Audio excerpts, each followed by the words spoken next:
Olá, boa noite, queridos amigos, amados irmãos, neste domingo, 17 de maio de 2020. É uma alegria estar com vocês nesta oportunidade. Lembrando que hoje, neste domingo, vamos estar encerrando a nossa série de mensagens sobre a soberania de Deus.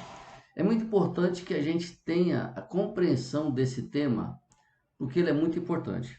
Eu quero, nesse instante, orar, pedir as bênçãos de Deus para que essa palavra possa edificar a sua vida, que essa palavra possa transformar a sua vida, assim como transformou a minha. Porque a soberania de Deus nos dá segurança, nos dá tranquilidade em saber que, por mais que estejamos passando por dificuldades, Deus está conosco. Oremos. Pai, nós te louvamos porque temos a alegria, o privilégio, Senhor, de poder, nesse instante, por meio deste instrumento que é a internet, Senhor, levar a tua palavra àquelas pessoas que estão nas suas casas. Que cada pessoa que ouvir seja edificada, Pai, seja alcançada pela tua graça e pela tua misericórdia. Nos abençoe e derrame sobre nós o teu Santo Espírito. Nós oramos e agradecemos em nome de Jesus. Amém. Eu quero ler o texto base da nossa meditação deste tempo, porque é o quarto domingo. Foram quatro domingos. Este é o último onde nós estaremos encerrando este tema tão importante. O texto sempre foi Isaías 46, 8 a 11, eu quero ler com você, me acompanhe, por favor. Isaías 46, de 8 a 11. Lembrai-vos disto e tende bom ânimo. Tomai a sério, ó prevaricadores. Lembrai-vos das coisas passadas da antiguidade, que eu sou Deus. Não há outro.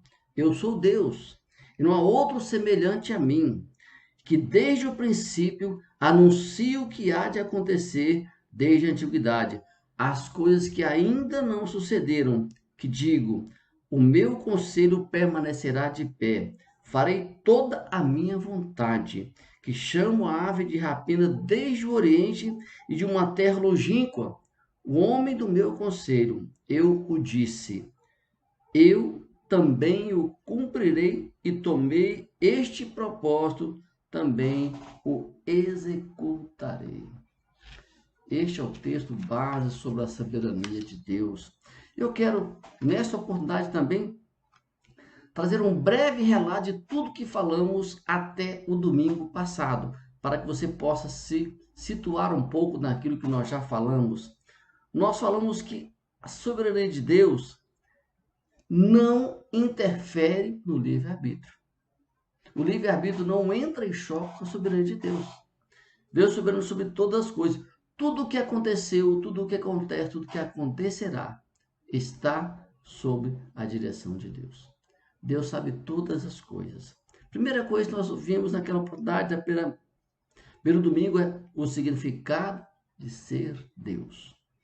Deus diz o seguinte: eu sou o único Deus.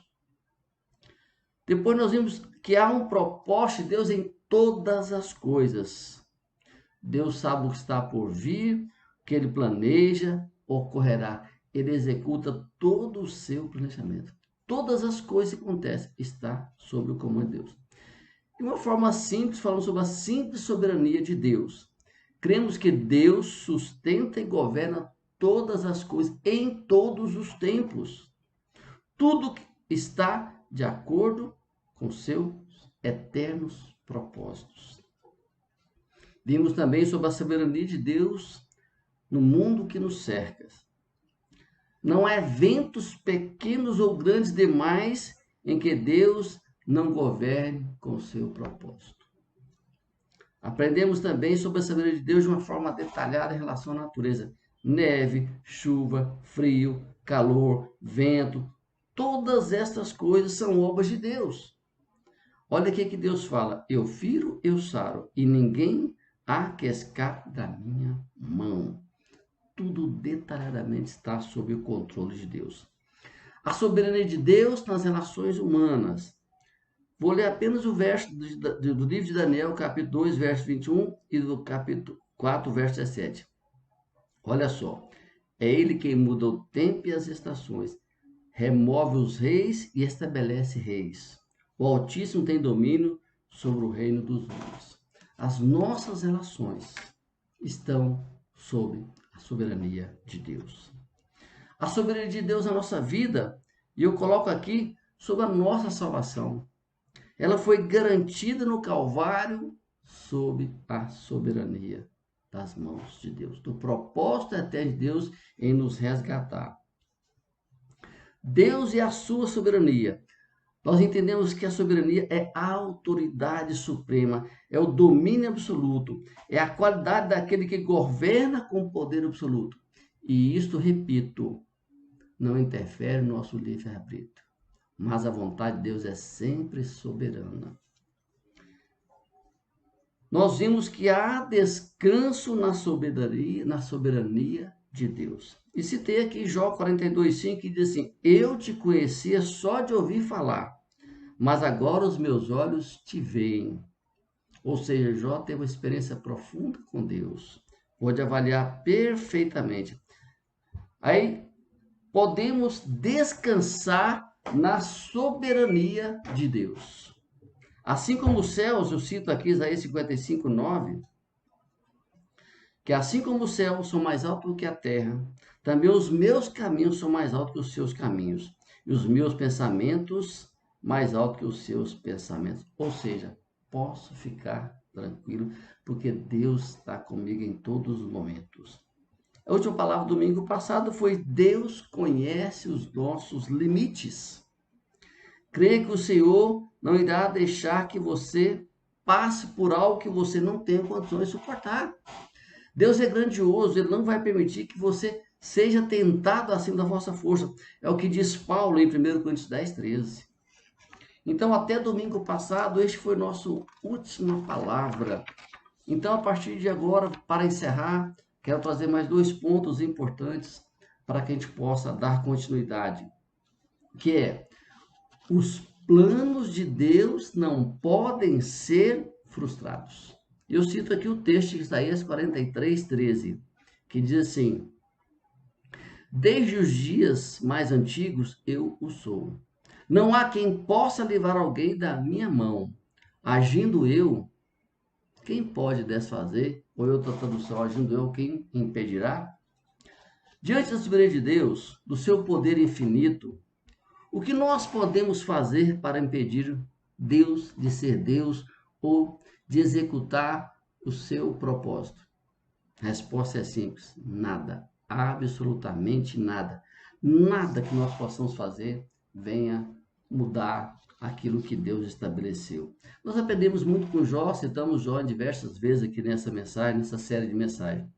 Jó, desde o início, teve uma atitude de submissão a Deus, porque ele conhecia Deus. Ele foi capaz de resistir todos os infortúnios que ele passou. Ele foi submisso. Nós temos muito que aprender com a vida de Jó. Precisamos entender que nada que fazemos pode alterar aquilo que Deus quer e vai realizar. O exemplo de Jó é grandioso. Satanás, numa conversa com Deus, tenta tirar Jó da confiança da sua fé em Deus. Mas Deus não permite. Porque Deus tem um plano, Deus executou seu plano até o fim. Outro exemplo que eu quero citar aqui nessa noite, que os planos de Deus não podem ser frustrados, profeta Jonas. Você conhece, a maioria das pessoas conhece. Deus dá uma ordem para Jonas, Jonas passou a ilusão de que poderia fugir da soberania de Deus, compra a passagem para Tarsis. Isso alterou o plano de Deus? Não alterou. Ele entrou no navio, foi para o porão, isso também não alterou o plano de Deus. Aí Deus então trabalha no seu plano apesar da rebeldia de Jonas. Ele providencia um peixe que engole Jonas. Isso mudou o plano, o propósito de Deus? Não mudou. Isso alterou o plano de Deus? Não alterou. Porque Deus preparou aquele peixe para levar Jonas até o seu propósito final. Nós podemos dizer que Jonas poderia ter economizado dinheiro, poderia ter economizado desespero, frustração. Mas o que eu posso dizer para você? Vale muito a pena seguir os caminhos de Deus. Não desobedecer a Deus. Não vale a pena você gastar seu tempo fora do propósito de Deus. O último ponto deste estudo, desta mensagem é: nossa confiança na justiça de Deus deve ser plena. Este entendimento é fundamental para encerrarmos este assunto.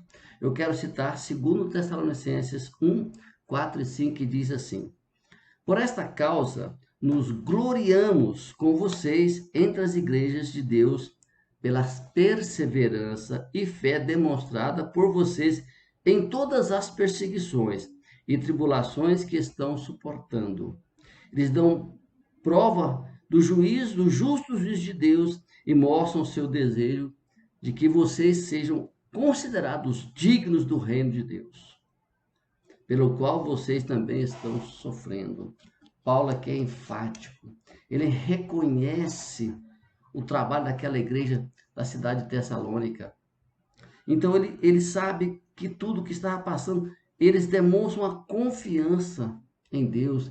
E eles sabem que podem confiar na justiça de Deus. Ele diz assim, Paulo, eles dão prova do justo juízo de Deus. Olha que coisa maravilhosa. Nós, às vezes, encontramos crentes que gostam de criar situações complicadas. Como diz na roça, né? Eu sou da roça, procurar chifre em cabeça de égua.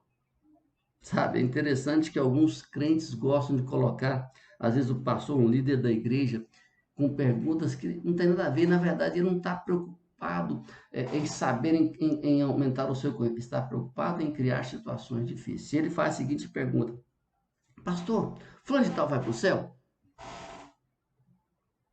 Perguntinha complicada, né? Isso nós não podemos afirmar categoricamente, porque a salvação é pessoal. Ninguém pode afirmar. A única resposta cabível, o único argumento certo é que Deus é justo. Aconteça o que acontecer, confie sempre na justiça de Deus. Isso nós podemos falar sem medo de errar, totalmente despreocupado.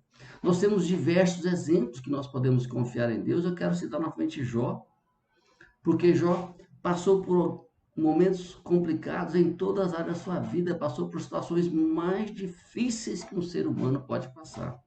E ele se manteve firme. Sabe uma coisa, querido? Nós não temos todas as respostas. Não há ser humano que tenha todas as respostas. Mas uma coisa nós podemos afirmar sem medo de errar, e eu afirmo isso para você nesta noite. Deus é justo em todos os seus propósitos. E Ele está no controle absoluto de todas as coisas. Creia nisso. Repito, Deus é justo e está no controle de todas as coisas. Vamos dar um intervalo para fazer as nossas considerações finais dessa série de mensagens. Voltaremos em breve.